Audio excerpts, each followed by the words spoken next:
Woohoo! Hello, my sewing friends. I'm Jen, and this is Friday Sews, when we talk about sewing in life. So let's talk about sewing in life. I want to tell you, first of all, my channel was 16 years old this week. I think it was Tuesday that YouTube said, congratulations, your channel is 16 years old. Holy cow, have I been on YouTube that long? Apparently I have. So thank you for being here along with me. If you were here all along, thanks for being here. Okay, sewing. I want to tell you all about this little ensemble that I have on. It's a vest and a dress, and I made it for a challenge, not on Instagram, but as part of a challenge that it's monthly challenges that the sewing community that I'm part of online is doing. And so this challenge was last month. The challenge was the power of three. You needed to make something out of three different things, make one thing out of three separate things. And then the challenge for this month was lace, make something with lace. And lace was the term was used very broadly. So what I did was I copied a dress that I had seen over the summer, and in various retail locations online and in stores that you saw, it was called a mixed media dress, which, okay. Essentially, it's a tank top with a woven skirt. And in some cases, there was a ruffle, in some cases, not. But I saw one and it was white. And so, tank top, woven skirt, ruffle. Ruffle is usually made out of the same thing as the skirt. So, what I did was I took what I thought was going to work. Two tank tops that I found at Walmart for like $3 each, and a cotton sheet that I had, and a dust ruffle that I also had. Both were thrifted. So dust ruffle, who knows what's in that? Cotton poly, maybe, I don't know. And then 100% cotton percale sheet, really nice sheet. It feels really nice. And then the tank tops. Well, they were sheer, so I was going to put one inside the other and just kind of stitch them together, kind of like underline one with the other. And it just didn't work. I don't know. I didn't want to work that hard. So I got out some thrifted knit that I had. Actually, I have it right here. And I pulled out New Look 6729, which is a wardrobe pattern. I don't know when it's from. Normally I do 1990s, I guess I've written on there. So I used the tank top pattern, made it way too big. And I had gone from the finished garment measurements. So the great thing about this tank top is that you fold under the neck and armhole edges. So I just sized down. This is, I think, one of those cases where you needed negative ease rather than positive ease. Doesn't happen very often, but sometimes with knits like a bodycon dress, then you have negative ease. So I worked with that. And it still has shoulders that are a little wide for my liking. So I may go in and tweak that. Several things on this need to be tweaked. So cut the skirt in just a couple of rectangles that were twice the width of the waistline part of the tank, and gathered those in. And then I went around with elastic after I had gathered them in. I cut the elastic probably 2 inches smaller than the measurement of the bottom of the tank top. And I did that because I didn't want it to be tight. I didn't want it to necessarily be my waist measurement. I wanted it to stabilize that seam. So 1/4 inch elastic. I went around stretching a little bit as I went, but I really think that was a good idea because it stabilized that seam, and I don't think that's going to stretch out of shape. The gathering was a bit of a journey, as gathering often is with all of us. There are 40-11 ways to do it, and I tried them all. And I know better. My gathering foot was giving me trouble. It wasn't giving me the gather I wanted, and I couldn't figure out why. So I tried my serger. I knew I could do elastic, but I just didn't want to. And with the skirt, gathering it into the tank top, I just did the standard 2 rows of stitching, basting stitches where you pull it up and it's all the fashioned way. And I thought, oh man, I'm going to have to do it the old fashioned way with that dust ruffle. And it was just a bigger section. I mean, it's even right there, you can tell, and that's not even half the skirt. It was just going to be a pain. So I went back to YouTube and I thought, maybe I'm just doing this gathering foot thing wrong. So I went back, looked at a couple of tutorials, and yes, I was doing it wrong. I needed to really increase the tension on the needle tension. So I did that, and I got a much better gather. So it saved me in the end. It just took a couple of stumbles to get there. That was basically the dress. Let me tell you about the vest, and then I'll tell you about the dyeing of the dress. The dress was all white when I started out. Looked like this. Okay, the vest, I wanted a simple vest, and I wanted it to tie in the front, and I didn't want to line it, and I did want it to be denim. So I had 2 pairs of men's jeans, and I cut the vest pieces from that. I used New Look 6638. This is from 1990, I think. Yeah, that I wrote. And so I went ahead and made my usual size, but this obviously is supposed to overlap and button. So it worked great because I knew it was going to be tight. So I overthought the binding. I thought, how am I going to finish these edges? And I, overthought it, because of course I did. Couldn't figure out whether I wanted it to show on the outside or not, so I opted for the inside. I did have a fitting problem with the back, the side back to the back. So I cut a new back. Just barely had enough fabric, and I cut a couple of new side backs, and I sewed those together, and then I tried them, and no, it was worse. So I fixed it by pinching out the little bit that I needed out of this seam right here, where it's the side back seam. It was fine. It worked in the end. I took 1/2 inch off of the armholes, and I did lower the armhole about 1/2 inch. I didn't want to lower it too much, but it was just, no, it was too tight. So that's the vest. Okay, the dyeing of the dress. Yes, let's get to that. I did that today. I started last night, and I knew what color I wanted. I wanted this color. I love these shoes, by the way. I think I found them on Amazon. Yeah, I think that's where they came from. But anyway, I love this color. What I wanted was the color of top stitching thread. So I tried.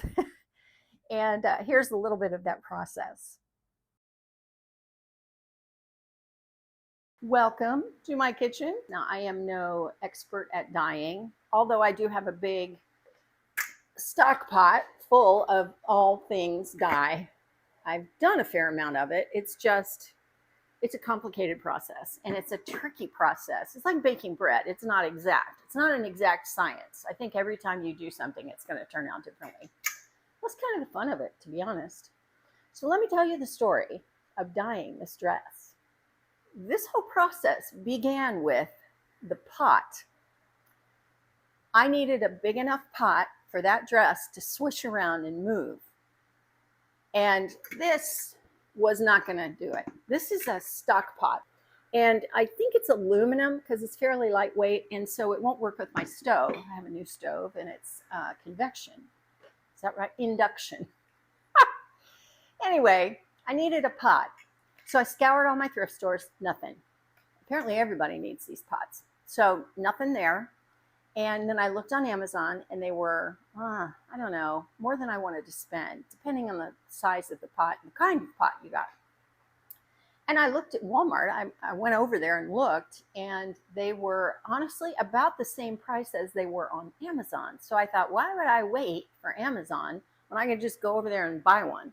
So I found this one, which I kind of like because it's granite ware, and it does work with my stove, and it's a tamale pot. I had no idea that there was such a thing, because I don't eat tamales. And that's because I don't like tamales, because they are made with a corn tortilla. I know they're yummy. I've had them before. But anyway, tamale pot. It was about $40, which is kind of pinched a little bit. But that's because I'm such a cheapskate. And so got my pot. And then it was a matter of the dye. So I have all this stuff, this dye stuff in my stock pot. And so I'm not unfamiliar with the process. And I knew, because this dress is knit on top, and then it's got a woven skirt and a woven ruffle, that it was going to be tricky to figure out which dye to use. So I went with DyeMore. This is made for synthetics, but it will also work with natural fibers. But if you have natural fibers, you should probably do their regular dye, but this will work with synthetics. So got the right kind of dye. Now I needed the recipe for the color I want. This is the color I want. On their website, they have a color formula chart, and it will give you the recipes for the colors you want. I went with something called burnished apricot. That's what they were calling it. Looked kind of caramely to me. It looked kind of like this. So I tried it out and I got these colors. These are cotton, so they're gonna be more faded, I think, with this kind of dye than otherwise. So this is orange. This isn't caramel. You can see it's like, no, it's nothing even close. So this kind of led me down a path thinking, I don't think I want all that orange.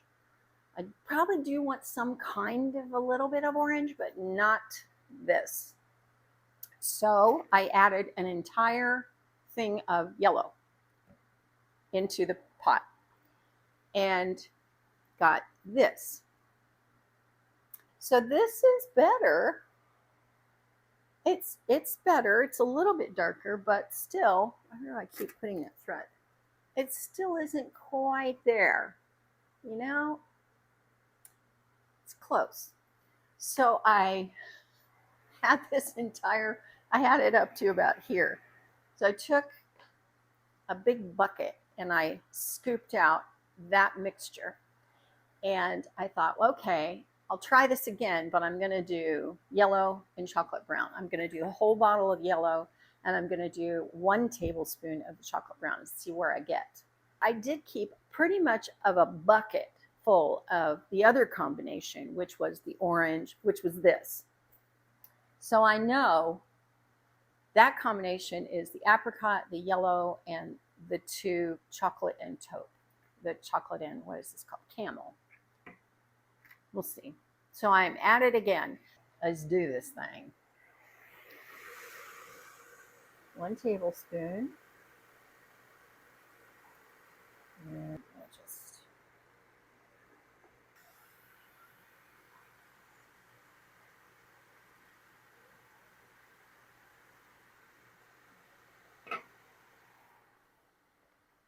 Yeah, that's really yellow. Let's try another tablespoon of the chocolate.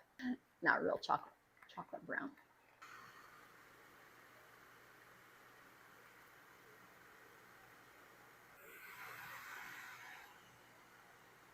Okay, now we're getting there.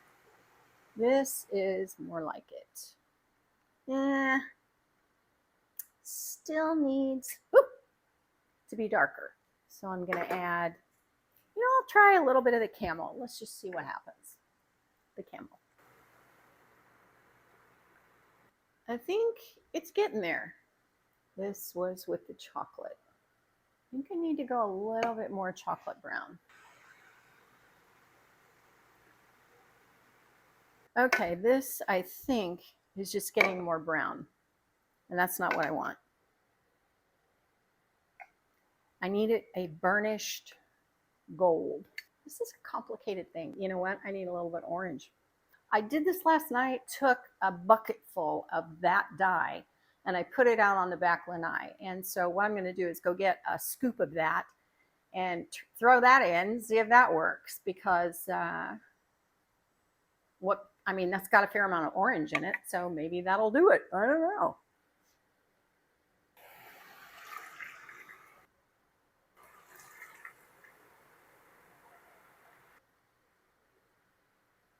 One more time, 1 more cup of this, the original stuff.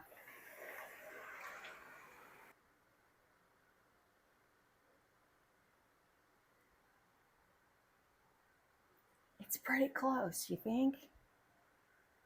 Seems like the more orange I put in, the better it gets. Okay. All right, I'm going with it. I'm going in.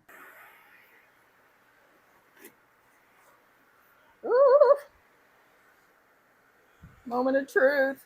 Ah.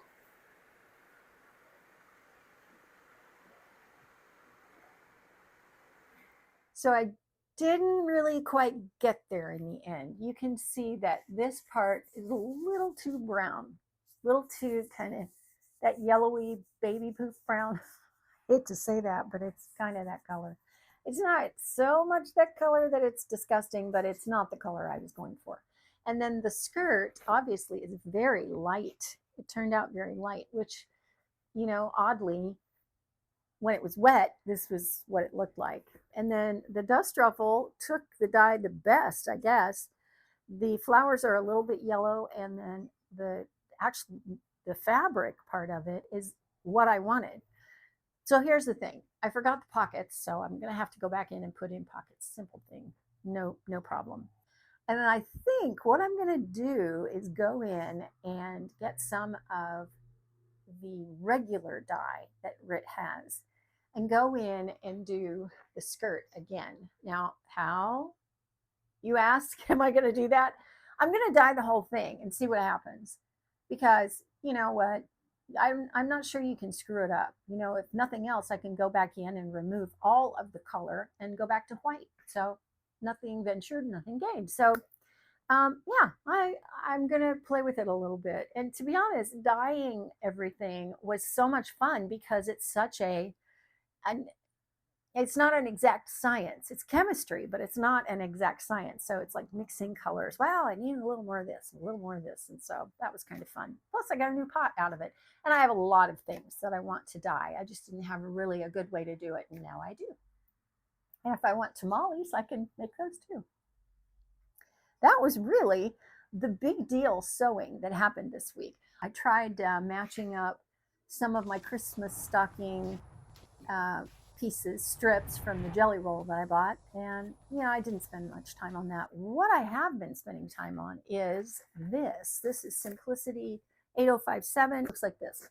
And I'm doing it in this batik. And what I want to show you here is that previously I made a dress a couple of weeks ago. I showed it to you. It had these beautiful style lines and they all got lost in a ditzy print. Now I love the ditzy print. I love it. But I wish that those style lines were showing up. And so I think I like that dress enough. I may make it again. Just saying. That made me think, with this dress, this batik is very dense. I mean, it's like it's a lot of color and movement going on in this print. And I wanted these style lines to show. So what I decided to do was go through my stash of bias tapes and find something in a color that would define those style lines a little better. So this was a trial and error thing too, but I'm going to show you just how far I've gotten. I took that bias tape and I folded it and I used it kind of like binding. So you're going to be able to see those lines in the front. And then on the skirt, I've got it pinned on right now, but it's also going to have those lines. So you'll be able to see what makes this dress so pretty. So there's a technique I want to share with you with regard to this, because this might help you if you ever want to try this. What I did was I always do a 1/2 inch seam allowance. I took the binding and I laid it down and cut it at 3/4 of an inch. So here's the fold right here, and this is 3/4 of an inch.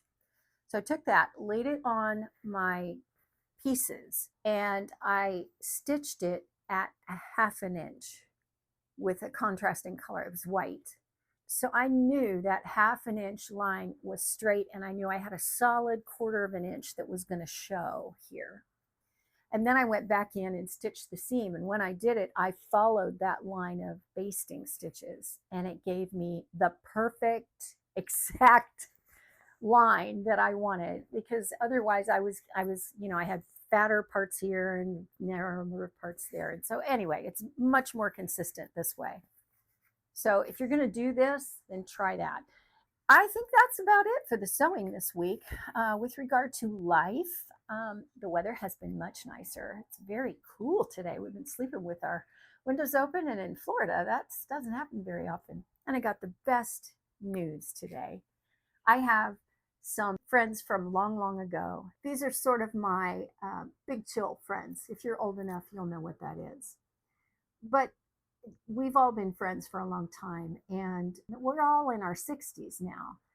And we're starting to get healthy and look a little different, look a little healthier, which is great. So I got a call from a friend that I've always felt like was a big sister to me. She's not that much older. She's like 3 years older than me, but she's a therapist. And she's been single for all these years. And she called to say she's getting married. Oh, and I was just ready to hop up and down and dance. Not because I think it's, everybody needs to get married. No, that's not it at all. It's been totally okay for her to be single all these years. And now she's found this man she loves, and he loves her, and they're going to get married. And they're going to get married the day before my anniversary, which, this just makes me so happy. It's one of those little things in life that just, my big sister's getting married. That's, one of those little things that makes your whole day, makes my whole month, actually. Also, I got a pattern in the mail from a friend who is in the town right next to where my mom and dad live, and it's where all the shopping is. Anyway, she sent me a pattern, and I thank you so much. There are a couple of people up there that I need to get together with when I go up, and I just haven't done it yet. I promise I will. Vogue 8895, and this is from 2013. It looks like beautiful Vogue dress. How pretty is this? And these are not darts, they are pleats. So I really think this is gorgeous. I love, a midriff piece is okay, but when it's wide like that, I think that can be really flattering. So I think I might give this a try, especially the sleeveless version, because, I'm all about sleeveless versions. Yes, I am. I love the circle skirt feel to it. There's nothing about this that I don't like. So it does take a fair amount of fabric, though. It's 3.5, I think, for 60 wide. That's a lot of fabric, but you know what? I think I have some fabrics in my stash that might be that enough for that. Okay, I'm going to move on into a little bit of Jesus. So if that's not for you, then thank you for being here. I appreciate you so much that you'd spend a little time with me, because I love spending time with you, and I will see you next week.